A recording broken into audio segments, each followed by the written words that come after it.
Pemirsa, Jalan Palembang Betung KM 13 Banyuasin yang amblas akibat tergerus air saat ini sedang dilakukan perbaikan sementara dan akan fungsional kembali saat masa libur Natal dan Tahun Baru sehingga dapat dilintasi oleh kendaraan ringan maupun berat.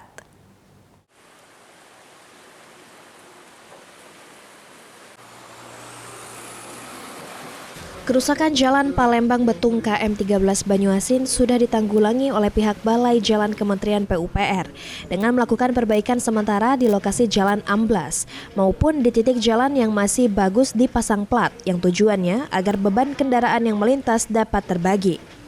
Selain itu juga agar lalu lintas Jalan Palembang Betung tidak terganggu, maka pembatas jalan di KM 13 dibuka khususnya dari arah Palembang menuju Banyuasin.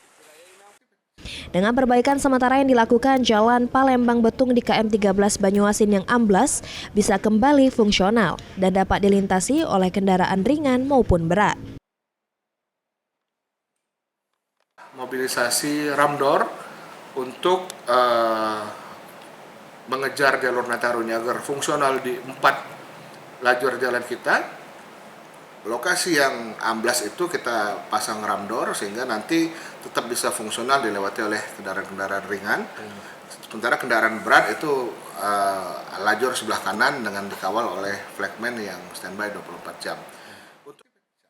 Tahun depan rencananya Balai Jalan Nasional baru akan melakukan perbaikan permanen di lokasi jalan yang rusak dan kini masih dilakukan proses desain. Namun yang terutama akan memperbesar saluran air di lokasi jalan yang amblas sehingga tidak kembali over kapasitas. Tim Liputan, PAL TV.